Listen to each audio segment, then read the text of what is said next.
네, 이제 상표법 두 번째 시간입니다. 이번에 이제 상표의 정의 규정을 보도록 하겠습니다.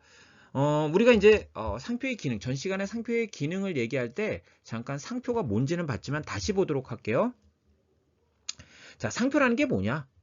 네, 요걸 이제 우리 상표법에서 정의를 해놓고 있습니다. 상품에 대해서는 정의는 안 해놓고 있는데 상표에 대해서는 정의를 해놓고 있습니다. 그래서 자기의 상품, 근데 이제 우리 저번 시간에 서비스표란 얘기를 했잖아요. 그러니까 어떤 예컨대 만약에 햄버거에 대해서 상품 표지는 상표라면, 네, 서비스표에 대한 표지는 서비스표라고 말씀드렸죠.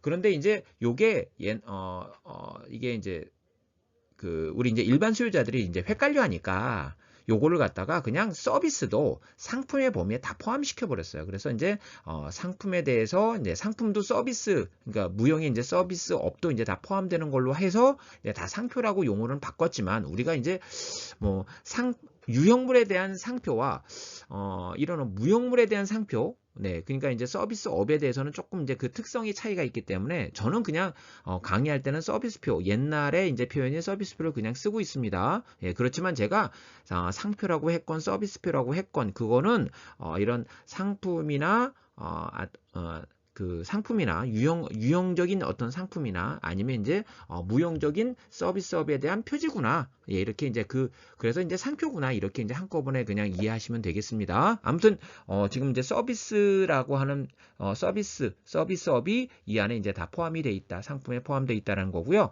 자, 상품과 타인의 상품을 식별하기 위하여 사용하는 표장이 상표라는 거죠. 그죠? 네, 구별하기 위한 목적으로 사용하는 게 상표다. 상표다. 그죠? 자, 이제 그러면 여기서 이렇게 사용하기 위한 표장이라고 했잖아요. 그럼 표장이 뭐예요? 표장에 대해서 이렇게 정의를 하고 있어요. 자, 기호, 문자, 도형, 소리, 냄새, 입체적 형상, 홀로그램, 동작, 예, 동작, 색채 등으로서 그 구성이나 그 구성이나 표현 방식에 상관없이 출처를 나타내기 위하여 사용하는 모든 표시. 요게 이제 표장이다라는 거예요. 요게 표장이다. 모든 표시.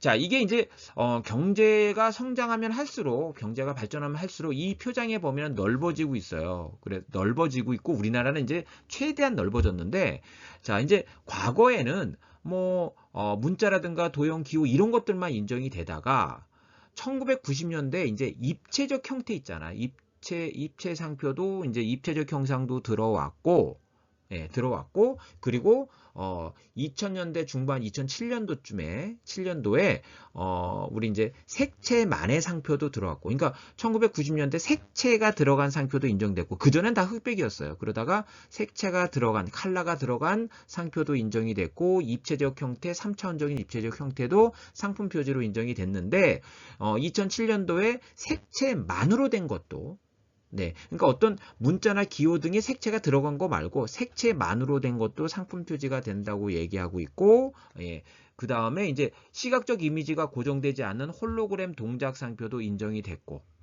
네, 됐고, 그 이후에 이제 2010년대 넘어서 이제 이렇게 이제 가장 넓어졌죠. 이렇게 소리라든가 냄새라든가 눈에 보이지 않는, 그러니까 시각성이 없는 것도 상품 표지로 인정이 되게 돼요. 거기다가 이게 등이잖아요. 다 포함된다라는 거예요. 그러니까 출처를 나타내는 데 사용되는 모든 것들은 다 표장이 될 수 있다. 여기에 이제 나열되지 않는 경우라 하더라도. 그래서 가장 표장에 보면 넓어질 대로 다 넓어졌다. 네. 자, 그래서 요거는 자, 입체상표입니다. 요게 이제 네. 이렇게. 근데 이렇게 하니까 이게 여러분들 디자인 같지 않으세요? 네, 맞습니다. 예. 그러니까 이렇게 이제 이게 이제 특유 상표들이죠. 이제 여기서 이제 일반적인 상표 외에 이제 특유 상표들. 네. 특유 상표들은 사실은 예컨대 홀로그램이라든가 동작을 제외하고는 얘네들은 어차피 이제 상품 표지로서 이제 기능하는데 나머지는 사실 상품 표지로 기능하지는 않아요. 그래서 자꾸 사용하다 보니까 사용하다 보니까 사람들이 걸 보면서 그 표장을 보면서 우리가 출처 표시로 인식이 되면 그때 등록을 받을 수 있어요. 그래서 이런 특유 상표에 해당하는 것들은 홀로그램 동작을 제외하고는 모두 자꾸 이게 상품 표지로 써서 사람들이 사람들이 인식할 수 있어야 돼요. 특정 출처로 인식할 수 있어야지만 등록을 받을 수 있다. 이걸 우리는 뭐라고 하냐면 사용에 의한 식별력 취득이다. 이렇게 얘기하고 있습니다. 사용에 의해서 식별력을 취득하면 그때 등록을 받을 수 있다. 그러니까 이런 특유 상표에 해당하는 것들은 아주 예외적으로 등록을 인정하는 거지 흔하게 등록이 인정되는 건 아니다. 그러니까 요것도 우리가 계속 사용해서 예컨대 우리 이제 과거에 이거 있죠. 이거 빙글에 바나나 맛 우유. 그죠? 이건 이렇게 그려도 아마 여러분 아실 거예요. 이러면 이제 출처 표시 기능을 하는 거죠. 코카콜라 병 이런 것도 이제 출처 표시 기능을 하는 거죠. 입체적 형상이. 근데 요거는 우리는 상품 표지 같지 않고 뭐 같아요? 그냥 이제 디자인 같다라는 겁니다. 그러니까 이 상태로는 등록이 안 되고 자꾸 이제 이게 사용이 돼서 특정 출처로 인식이 된다면 그때 이제 등록을 받을 수 있는 것입니다. 네. 자, 그 다음에 이제, 이런 것들도 이제 인정이 된다는 거죠. 네, 색채상표. 색채만 있는 거잖아요. 색채만. 그죠? 네. 포스트잇. 그죠? 색채만 있는 거. 노란색. 이런 것들이 이제 색채만 한 상표로 등록될 수 있는 거고요. 또 이런 것도 있다는 거죠. 이렇게. 그러니까 색채만 있는데 색채가 하나가 있는 게 아니라 색채 여러 개가 조합되어 있는 상태. 네. 요것도 이제 등록을 받을 수 있는 거고요. 그죠? 요게 이제 색채만의 상표로 등록을 받을 수 있어요, 지금은. 그 다음에 이제 시각적 이미지가 고정되지 않은 홀로그램 상표라든가 이렇게 움직이는 상표, 도형 상표. 이런 것들은 그러니까 하나만 가지고 표현할 수 없으니까 여러 개로 이제 이렇게 도식을 좀 해줘야겠고요. 그 동영상 자료가 담겨져 있는 기록 매체 이런 것들도 이제 제출이 필요하겠죠. 네. 이게 왜냐면 움직임을 우리가 알아야 되는 거니까. 네. 그래서 이렇게 동작 상표도 인정되고 있고 홀로그램 상표도 인정되고 있다. 네. 그리고 이제 우리 앞에서 등이란 표현을 썼기 때문에 사실은 네. 기문도입 색홀동 시 거기에 이제 없다 하더라도 예, 거기에 특별히 언급이 없다 하더라도 우리는 보호받을 수 있다. 그래서 이제 그 가장 대표적으로 판례가 인정했던 게 뭐냐면 위치상표예요. 위치상표. 그러니까 위치상표는 뭐냐면 그것 자체가 식별력은 없는데 표시 자체가 식별력은 없는데 특별히 그 위치에 있어서 이제 우리가 특정 출처로 인식되는 거. 그래서 이제 이런 거죠. 여기 이제 옆에 이제 세 줄 무늬가 있는 거예요. 하필이면 여기 있어서 출처로 인식이 되는 거예요. 여기다 이렇게 이제 3줄을 이제 표시하는 바람에 그리고 또 이제 이게 힐이죠. 힐 밑바닥에 이렇게 이제 빨간색을 표시한 거죠. 네. 이렇게 해 가지고 이제 특정 그 위치에다가 이렇게 표시를 한 거예요.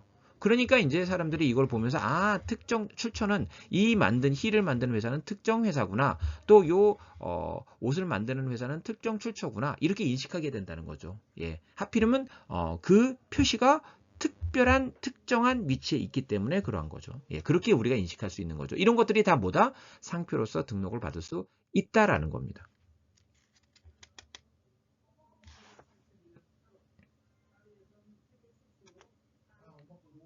네.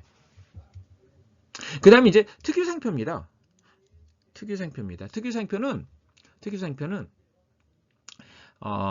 특유제도 지금 특유상표를 봤고요. 이제 특유제도는 이거는 원래 이제 이것도 표지로서 기능을 하는 것들이에요. 그런데 이제 별도의 법률로 따로 일반적인 상표하고는 좀 틀려서 별도의 법률로 만들어도 되는데 그냥 이거를 표지 문제니까 따로 만들 필요 없이 그냥 상표법에서 좀 상표와 좀 다른 것들만 규정을 따로 해놓고 나머지는 그 상표법을 적용하면 되잖아요. 그래서 이제 그냥 상표법에 규정해 놓고 특별히 뭐 이 표장에 대해서 별도로 이제 규정이 있으면 거기에 따르면 되겠고 그게 없으면 그냥 상표법을 적용하면 되는 이런 구조로 이제 보호하는 그런 특유 제도가 있는데 첫 번째 단체 표장 제도입니다.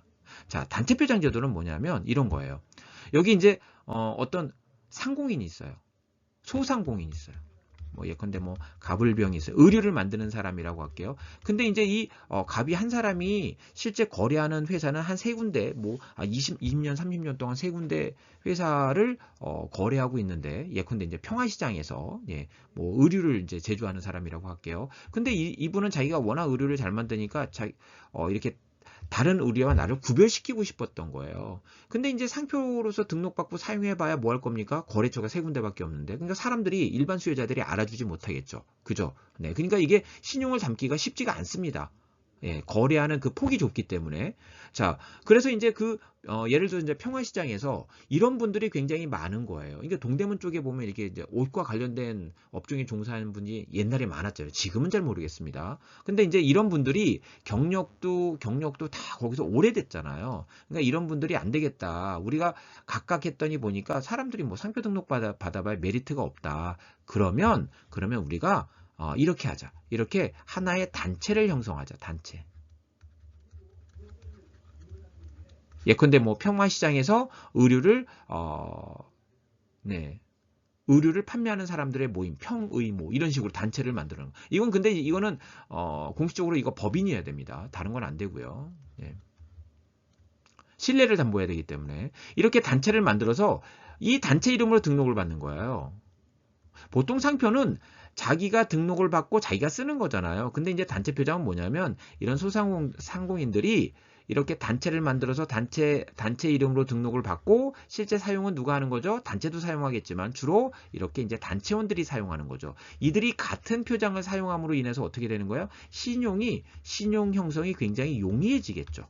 그죠? 네. 요런 제도를 우리는 단체 표장 제도다.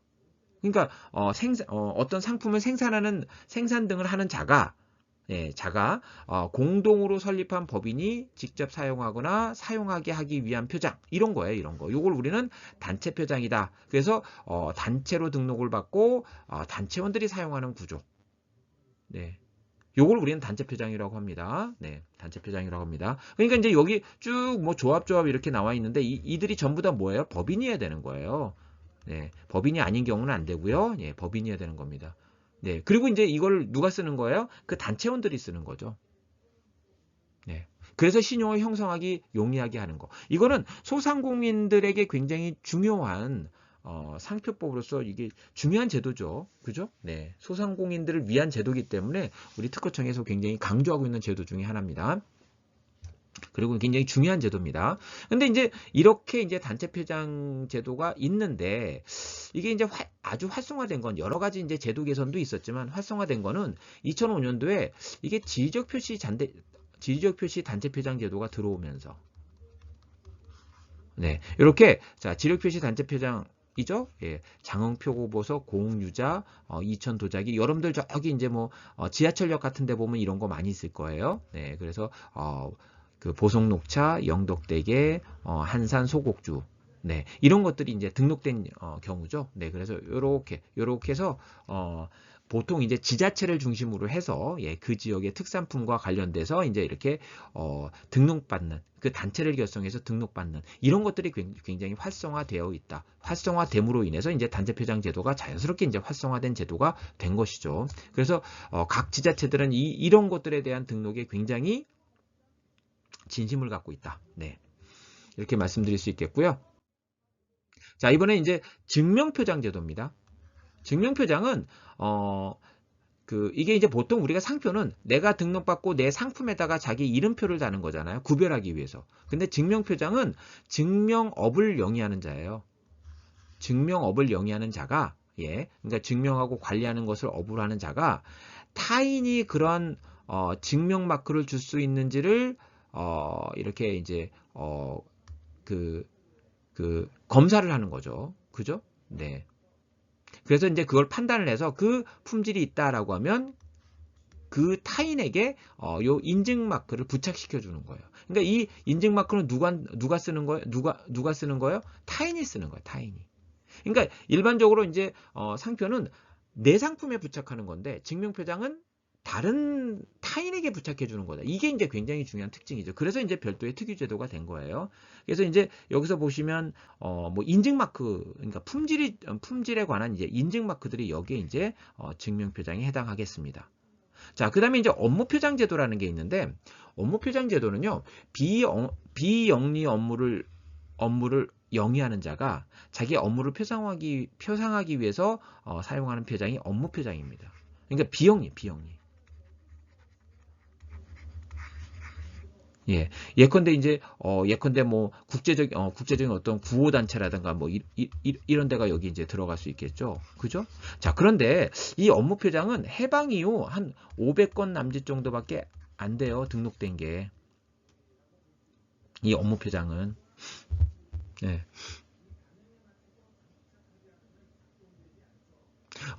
그거는, 왜 그러냐면, 이게 이제 사실은 자세히 들어가면 업무 표장이 좀 일반적인 상표 등록받는 거에 메리트가 좀 있어야 되는데, 메리트가 좀 없는 측면이 좀 있습니다. 자세히 얘기하기는 좀 그렇지만. 그래서 많이 활성화되진 않았다.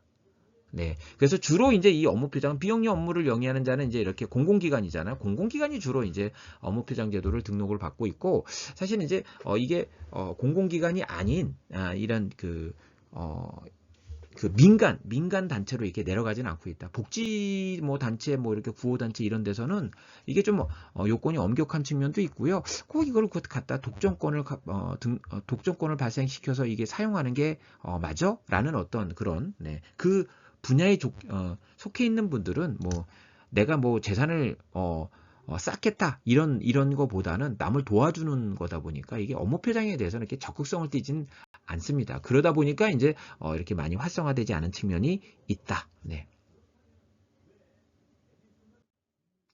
자, 그다음에 이제 뭐 상표와 이제 상호인데요. 뭐 상호도 그러니까 상호가 상표와는 좀 다르죠. 인적 표시 기능을 하기 때문에. 그렇지만 이제 상호 자체도 출처 표시 기능을 하기 때문에 서로 이제 충돌이 일어날 수 있어요. 그래서 이렇게 이제 저촉이 발생할 수가 있기 때문에 서로 조정이 필요하고 이런 조정 규정들을 우리 이제 상표법에도 그렇고 이제 두고 있어요. 막 그 정도만 여러분들 이제 보시면 되겠고요.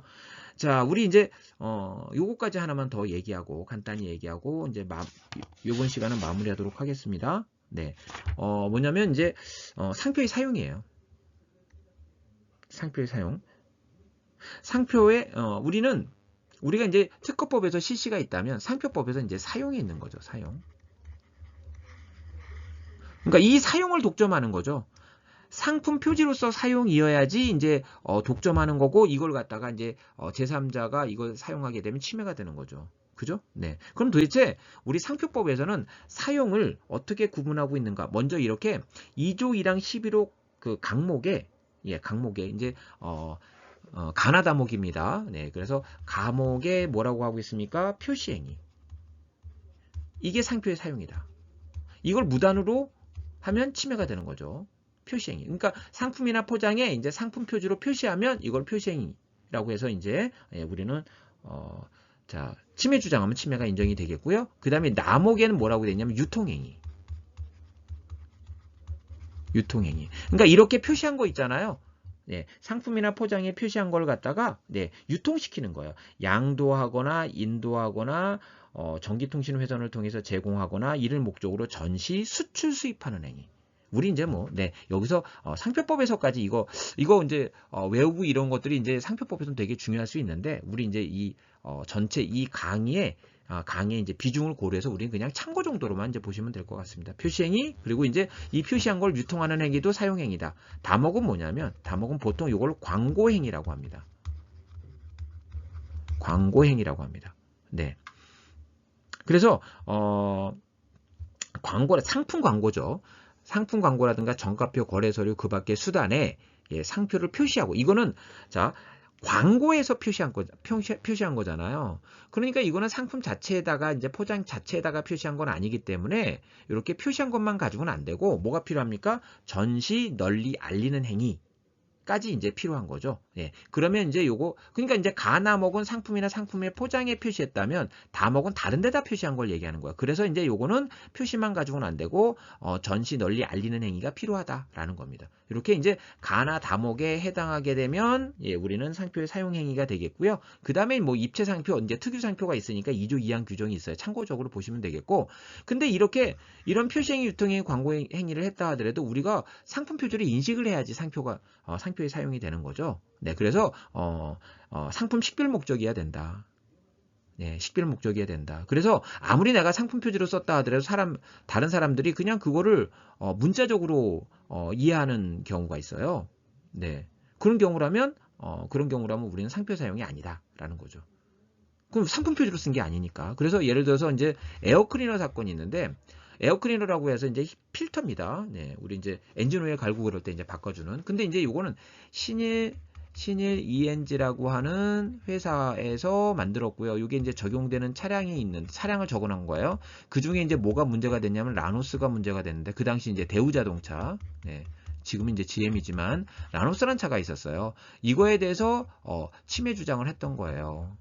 근데 이제 판례는 뭐라고 봤냐면 이게 상표의 사용이냐 무슨 얘기냐, 라노스가 틀림없이 상표지만 여기서 상표로 사용한 건 아니고 이 에어클리너는 라노스라는 차량에도 쓸 수 있다라고 쓴 거 아니냐, 그냥 이거는 설명적 문구다, 상품 표제가 아니다, 설명을 한 거다, 설명을 하기 위해서 쓴 거다.